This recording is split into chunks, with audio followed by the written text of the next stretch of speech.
കൂടുതൽ വാർത്തകളും വീഡിയോകളും കാണാൻ ഈ ചാനൽ സബ്സ്ക്രൈബ് ചെയ്യുക. കൂടെ ബെൽ ബട്ടൺ അമർത്തുക. Please subscribe our channel. നമസ്കാരം, എല്ലാ മാന്യ പ്രേക്ഷകർക്കും എൻ്റെ ഈ എപ്പിസോഡിലേക്ക് സ്വാഗതം. ഒരുപാട് ആൾക്കാർ പല രീതിയിൽ ദേഷ്യം എന്ന് പറയുന്ന സംഭവം, നമുക്ക് ഈ ദേഷ്യം ഉണ്ടാകുന്നത് എന്തുകൊണ്ട് എന്ന് എന്നോട് വിളിച്ചു ചോദിക്കാറുണ്ട്. വിളിച്ചു ചോദിക്കുകയല്ല, ഞാനിവിടെ ഒരു ദേവപ്രശ്നത്തിന് പോയിരുന്നു. അപ്പോൾ എൻ്റെ ഈ വീഡിയോ കൊണ്ടിട്ട് അതിനകത്ത് സ്ഥിരം ആ കുട്ടി എനിക്ക് ദേഷ്യമാണ്, ആരെ കണ്ടാലും ദേഷ്യമാണ്. അച്ഛനെ കാണുമ്പം ദേഷ്യമാണ്, അമ്മയെ കാണുമ്പം ദേഷ്യമാണ്, അതുപോലെ ഭർത്താവിനെ കാണുമ്പം ദേഷ്യമാണ്, ഇങ്ങനെയൊക്കെ പറഞ്ഞിട്ടില്ല. അപ്പോൾ ഞാനിത് കുറേ ആൾക്കാർ ഓരോ കാര്യങ്ങൾ കുറേ ആൾക്കാർ പറയുമ്പോഴാണ് നമുക്ക് എല്ലാവർക്കും ഇതിൻ്റെ ആയിട്ടുള്ളൊരു സംശയം ഉണ്ടെന്നുള്ള ഒരു തോന്നലുണ്ടാക്കുമ്പോഴാണ് നമ്മൾ ഇതിനെക്കുറിച്ചുള്ളൊരു എപ്പിസോഡ് ചെയ്യാനായിട്ട് ആഗ്രഹിക്കുന്നത്. ഈ ദേഷ്യം എന്ന് പറഞ്ഞാൽ ആ കുട്ടി അപ്പോൾ പലവട്ടം ഇങ്ങനെ കമൻറ്റ് വന്നു കഴിഞ്ഞപ്പോഴത്തേക്ക് ഞാനും പറഞ്ഞു, ദേഷ്യം എന്ന് പറയുന്ന ഒരു ഇത് ചെയ്താൽ, അപ്പോൾ ദേഷ്യം എന്ന് പറഞ്ഞാൽ ഇതെന്തൊരു ദേഷ്യമാണ് സാറേ. അപ്പോൾ പലരും അപ്പോൾ വേറെ ഒരാൾ അയച്ചിരിക്കുന്നു, എൻ്റെ ഭർത്താവിന് എപ്പോഴും എന്നെ ഭയങ്കര സ്നേഹവും കണ്ണിന് മുമ്പിൽ കണ്ട ദേഷ്യമാണ്. ഒരു ചായ എടുത്തു കൊടുത്താൽ ദേഷ്യമാണ്, ഒരു ഷർട്ട് എടുത്തു കൊടുത്താൽ ദേഷ്യമാണ്, രാവിലെ ഓഫീസിൽ പോകുമ്പോൾ ദേഷ്യമാണ്, തിരിച്ച് കയറി വരുമ്പോൾ ദേഷ്യമാണ്. ഇതെന്താണ് കാരണം? മുജ്ജന്മത്തിലെ സുഹൃതത്തിൻ്റെ ആയിട്ടുള്ളൊരു കുഴപ്പം അതുണ്ട്. 1, 2 ജാതകസംബന്ധമായിട്ട് മുജ്ജന്മമൊക്കെ കണ്ടുപിടിക്കാമെന്നാണ് പറയപ്പെടുക. മുജ്ജന്മം ഉണ്ടെന്നുള്ളത് സത്യമാണ്. നമ്മൾ ഒരാളായിട്ടിരിക്കുന്നത്, എനിക്ക് എൻ്റെ അച്ഛനുണ്ടെന്നുള്ളത് എനിക്ക് സത്യസന്ധമായിട്ടുള്ളൊരു കാര്യം. ഒരു അച്ഛനുണ്ടാവും ഇല്ലേ? പിന്നെ ഞാൻ ഇരിക്കത്തില്ലല്ലോ ഇങ്ങനെ. അപ്പോൾ ഒരു ജന്മത്തിൽ ആരൊക്കെയോ എനിക്കുണ്ട്. അപ്പോൾ നമ്മളൊരു കസേര ഉണ്ടാക്കുന്നു, തടി പലതും ആകാം ഇല്ലേ? ചന്ദനം അതിൻ്റെ ആയിട്ടുള്ള പവർ കാണിക്കില്ലേ? ചന്ദനത്തടി കൊണ്ട് നമുക്കൊരു കസേര ഉണ്ടാക്കി ഇട്ടിരുന്നാൽ ആ ചന്ദനം അതിൻ്റെ ആയിട്ടുള്ള സുഗന്ധവും പ്രൗഢിയും കാണിക്കും. നമുക്കൊരു റബ്ബർ തടി കൊണ്ടൊരു കസേര ഉണ്ടാക്കിയിട്ട് അതും കസേരയാണ് അല്ലേ? ഒരു മാവ് കൊണ്ട് നമുക്കൊരു കസേര ഉണ്ടാക്കി അതും പേര് കസേര എന്നാണ്. ജീവനെല്ലാം ഒരുപോലെ, പല ഇതിൽ വന്നതേ ഉള്ളൂ. മൃഗങ്ങളുടെ ജീവൻ ഒരുപോലെ, മനുഷ്യൻ്റെ ജീവൻ ഒരുപോലെ അല്ലേ? പിന്നെ ഒരു കാര്യമുണ്ട്, എല്ലാവരും പറയുന്നുണ്ട് നമ്മൾ ഒരേ രക്തമാണ്, ഒരേ കസേരയെന്ന് ഞാൻ പറയുന്ന പോലെയാണ്. എല്ലാവർക്കും ബ്ലഡ് ഉണ്ട്. അതിനകത്ത് A positive, B positive, B negative, B ഇങ്ങനെയൊക്കെ ഉണ്ട് അല്ലേ? അപ്പോൾ ഓരോ നക്ഷത്രക്കാർക്കും ഓരോ ബ്ലഡ് സർക്കുലേഷൻ, ബ്ലഡിനും തിയറി ഉണ്ട്. അതാണല്ലോ നമ്മളൊരു കുട്ടി ജനിക്കുമ്പോൾ ഇന്ന കുട്ടിയാണെന്നും മറ്റു കാര്യങ്ങളൊക്കെ പറയാനായിട്ട് ഇതിനകത്ത് വരുന്ന പുംസവനം എന്ന് പറയുന്നതും പിന്നെ നമ്മുടെ ആ യോഗ സംബന്ധമായിട്ടുള്ള വിഷയങ്ങളും ഒക്കെ പറയുന്നേ. ഒരു ഭാര്യാഭർത്തൃ ബന്ധത്തിൽ പോലും കുട്ടികളുണ്ടാകുന്നത് ഇപ്പം ഞാൻ പച്ചയ്ക്ക് തുറന്നു പറയുകയാണെങ്കിൽ ആരും വിദേശിക്കാനോ മറ്റു കാര്യങ്ങളോ ഒന്നുമില്ല. ഇപ്പോൾ ഒരാൾക്ക് അബദ്ധം പറ്റി മറ്റൊരാളിലൊരു കുട്ടി ഉണ്ടാവുകയാണെങ്കിൽ 100% അദ്ദേഹത്തെ പറിച്ചു വെച്ചേക്കുന്ന വിളിച്ചേക്കും, സംശയമില്ലാത്ത കാര്യം. പുള്ളിയുടെ മറുവോ അല്ലെങ്കിൽ പുള്ളിയുടെ കണ്ണോ പുള്ളിയുടെ നടത്തോ എന്തെങ്കിലും കാണും, സംശയമില്ലാത്ത കാര്യം. ലോകത്ത് ആരും അറിയത്തുമില്ല, ഒരു കുഞ്ഞു പോലും അറിയത്തില്ല ഇന്ന ആളുടെ കുട്ടിയാണെന്നുള്ളത്. അത് ഏതെങ്കിലും രീതിയിൽ അദ്ദേഹത്തിന് മോശ സമയത്ത് പറ്റിയിരിക്കുന്നതായിട്ടുള്ള വിഷയമായിരിക്കാം ഇല്ലേ? അപ്പം ഞാൻ പറയുന്നത്, ദേഷ്യം എന്ന് പറയുന്ന ആ ഒരു സ്വഭാവം നമുക്ക് മുജ്ജന്മത്തിൻ്റെ ആയിട്ടുള്ളൊരു സ്വഭാവാവസ്ഥ നമുക്കുണ്ടാവും.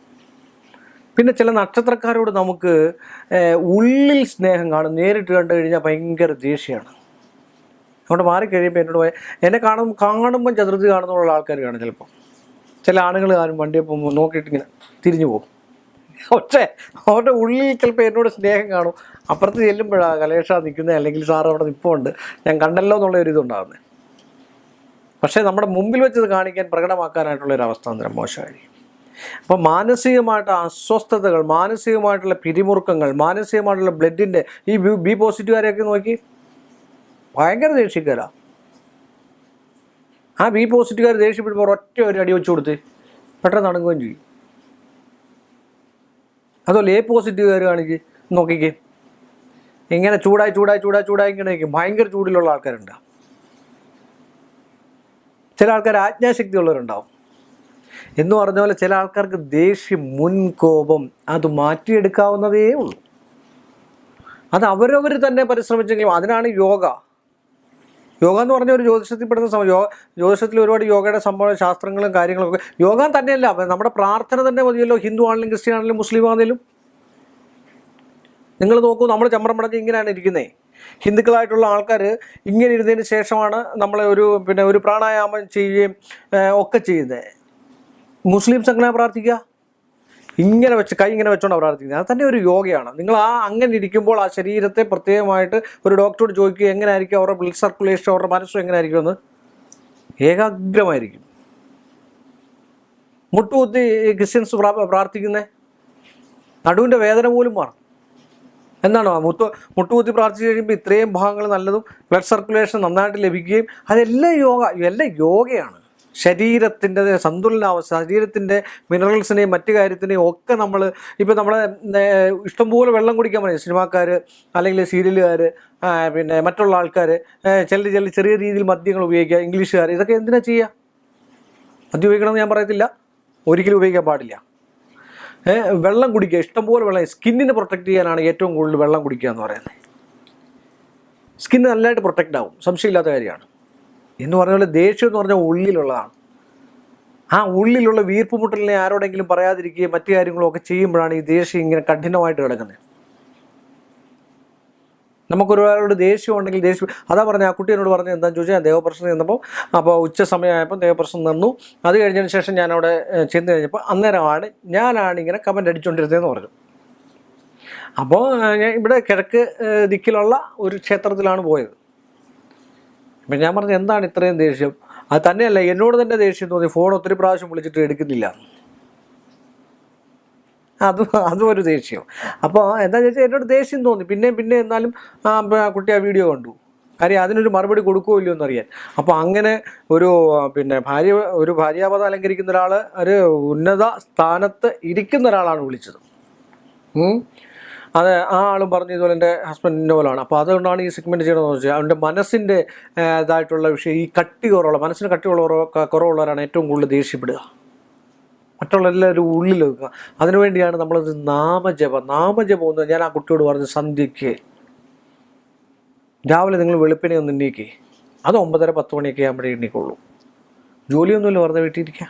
പഠിത്തമുണ്ട്, നല്ല പഠിത്തമുണ്ട്. ജോലിക്ക് PSC ടെസ്റ്റിൻ്റെ ഇതൊക്കെ ഉണ്ട് ആ കുട്ടിക്ക്. ഹസ്ബൻഡ് വരുമ്പോഴും ഇതാ. അപ്പം എന്തോ ആഗ്രഹം പുള്ളിക്കാരിക്കൊണ്ട് ഒരു ജോലി കിട്ടണമെന്നോ അല്ലെ മറ്റു കാര്യങ്ങളൊക്കെ ഉണ്ടാവും. പക്ഷെ ആ ആഗ്രഹം പൂർത്തീകരിക്കുന്നില്ല. അതാണ് ഈ ദേഷ്യം വരിക.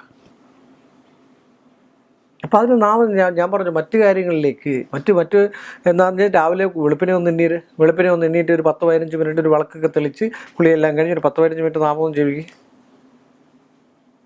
അത് കഴിഞ്ഞതിന് ശേഷം നിങ്ങളുടെ സന്തോഷത്തിൻ്റെ ആയിട്ടുള്ള കാര്യങ്ങളൊക്കെ ചെയ്യും. ഇപ്പോൾ വീട്ടിൽ ചെടികളുണ്ട്, ചെടി വളർത്താം. മറ്റു കാര്യങ്ങൾ ഫിഷ് ചില അക്വേറിയം വളർത്താം. പിന്നെ ഇഷ്ടമുള്ള പാട്ടുകളൊക്കെ കേൾക്കാം. ഇഷ്ടമുള്ള എന്താ പറയുക, നമ്മുടെ സമൂഹത്തിലുള്ള ഭക്തി ഗാനങ്ങൾ കേൾക്കാം. ഭക്തിയുള്ള എത്രയോ ഗാനങ്ങൾ, സന്തോഷം വരുന്നതായിട്ടുള്ള എത്രയോ രാഗത്തിലുള്ള എത്രയോ കാര്യങ്ങളുണ്ട്. കേട്ട് നമുക്കിരുന്ന് കഴിഞ്ഞാൽ സുഖമുള്ള. അങ്ങനെ കുറച്ച് ദിവസം ഒന്ന് പ്രാക്ടീസ് ചെയ്യുക. വൈകുമ്പാട് സമയത്ത് ഒരു 1/4 മണിക്കൂറെങ്കിലും എണ്ണിക്കാൻ തോന്നും നമുക്ക്. ഒരു 1/2 മണിക്കൂറെങ്കിലും പൂജാമുറിയിൽ ഒന്ന് ജപിച്ചു നോക്ക്.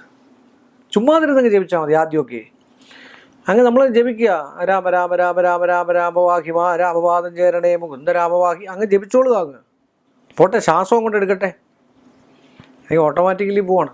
നമ്മൾ ശ്രദ്ധിച്ചിട്ടുണ്ടോ നമ്മുടെ മൂക്കിലെ ശ്വാസം? ഞങ്ങളൊക്കെ ശരമെന്നാണ് പറയുന്നത്, സംസ്കൃതത്തിൽ അത് അങ്ങനെയാണ് പറയുക. എല്ലാ മനുഷ്യരുടെയും ഇടത്ത് ഭാഗവും വലത്തു ഭാഗവും ഒരുപോലെ ഇരിക്കത്തില്ല. ഒന്നീ ഇടത്ത് കൈ ചെറുതായിരിക്കും, അല്ലെ ഇടത്ത് കൈ വലുതാണെങ്കിൽ വലത് കൈ ചെറുതായിരിക്കും, വലത് കാല് ചെറുതാണെങ്കിൽ ഇടത്ത് കാല്. അത് സൂക്ഷ്മമായിട്ട് പരിശോധിച്ചെങ്കിൽ മാത്രമേ അറിയത്തുള്ളൂ. അതുപോലെ ശ്വാസം വരുന്നത് അങ്ങനെയാണ്. നിങ്ങൾ ശ്രദ്ധിച്ച് നോക്കൂ. നമ്മൾ മൂക്കിലൂടെ ഊതുകയാണെങ്കിൽ ഒരു ദിവസം ഒരു മൂക്കിലൂടെ നല്ലതായിട്ട് ശ്വാസം പോകുന്നെങ്കിൽ പിറ്റേ ദിവസം വേറെ മൂക്കിലൂടെ. പിറ്റേ ദിവസമൊന്നും വേണ്ട, മണിക്കൂറുകൾ കഴിയുമ്പോൾ. ഹോരാശാസ്ത്രത്തിലൊക്കെ പറയുന്നത് എങ്ങനെയാണ്. അതുകൊണ്ട് ദേഷ്യം കുറയ്ക്കാൻ ഏറ്റവും കൂടുതൽ ബ്രീത്തിങ് ഏറ്റവും നല്ലതാണ്. അപ്പം നാമം ജപിക്കും തോറും ഉള്ളിലുള്ള സംഭവങ്ങൾ ഇങ്ങനെ പൊയ്ക്കൊണ്ടേയിരിക്കുക. ആ ജപം വരുമ്പോൾ വയറിന് ഒട്ടലുണ്ടാവും, ശ്വാസം ഇതാവും, ബ്ലഡ് സർക്കുലേഷൻസ് കുറയും.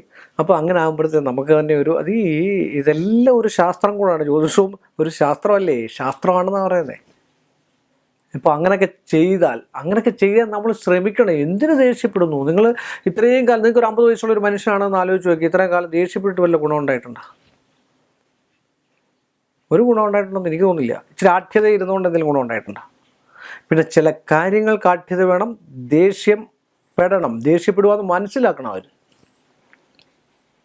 ചിരിച്ചുകൊണ്ട് കാര്യങ്ങൾ പറഞ്ഞ് മനസ്സിലാക്കണം. അപ്പോൾ അവർക്ക് തന്നെ അറിയാം. ഇപ്പോൾ എന്നോടൊരാളൊരു കാര്യം പറയുകയാണെങ്കിൽ ഒരു മോശമായ രീതിയിൽ സംസാരിക്കുകയാണ് എങ്കിൽ ഞാൻ ചിരിച്ചുകൊണ്ട് അതിനെ മറ്റു രീതിയിൽ ആ വേയിൽ പോയി കഴിഞ്ഞാൽ അവർക്ക് 100% അവർക്ക് തന്നെ മനസ്സിലാവും അതെനിക്ക് ഇഷ്ടപ്പെടാത്ത കാര്യമാണ്. അപ്പം നമുക്ക് എന്തൊക്കെയോ തൃപ്തികരമായിട്ടുള്ള കാര്യങ്ങൾ സാധിക്കാതിരിക്കുമ്പോഴാണ് മനസ്സിന് ടെൻഷൻ. അന്നേരമൊക്കെ നാമം ജപിക്കുക, പാട്ട് പാടുക, അല്ലെങ്കിൽ ശ്രവണം ഏറ്റവും നല്ലതാണ്. നല്ല നല്ല നല്ല പ്രഭാഷണങ്ങൾ കേൾക്കുക. വേദങ്ങൾ നമുക്ക് പഠിക്കാം. 4 വേദങ്ങളുണ്ട്, ഋഗ്വേദം, യജുർവേദം, അങ്ങനെയുള്ള എല്ലാ വേദങ്ങളും പഠിക്കാം. കവിതകൾ വായിക്കാം, നല്ല നല്ല കഥകൾ വായിക്കാം. ഇതൊക്കെ നമുക്ക് വെറുതെ നമ്മൾ ചടഞ്ഞു കൂടിയിരുന്ന് കഴിഞ്ഞാൽ പറയത്തില്ല, നമ്മുടെ മനസ്സിൽ ഏത് പിശാചും കയറിപ്പോവും, സംശയമില്ലാത്ത കാര്യമാണ്. അതുകൊണ്ട് നാമമൊക്കെ ജപിച്ച് നല്ല രാവിലെ എണ്ണിട്ട് നല്ല ഉണർവോടുകൂടിയൊക്കെ ഇരുന്ന് കഴിഞ്ഞാൽ ഈ ദേഷ്യമൊക്കെ മാറാവുന്നേ ഉള്ളൂ. സ്വയം നിയന്ത്രിച്ചാൽ എന്തും മാറ്റിയെടുക്കാൻ നമുക്ക് തന്നെ സാധിക്കും. സംശയമില്ലാത്ത കാര്യം, എനിക്ക് അനുഭവമുള്ളതാണ്. അതുകൊണ്ട് എല്ലാ മാന്യ പ്രേക്ഷകർക്കും ഈ എപ്പിസോഡ് സമർപ്പിച്ചുകൊണ്ട് ഇന്നിവിടെ അവസാനിപ്പിക്കുന്നു. നന്ദി, നമസ്കാരം. കൂടുതൽ വാർത്തകളും വീഡിയോകളും കാണാൻ ഈ ചാനൽ സബ്സ്ക്രൈബ് ചെയ്യുക. കൂടെ ബെൽ ബട്ടൺ അമർത്തുക. Please subscribe our channel.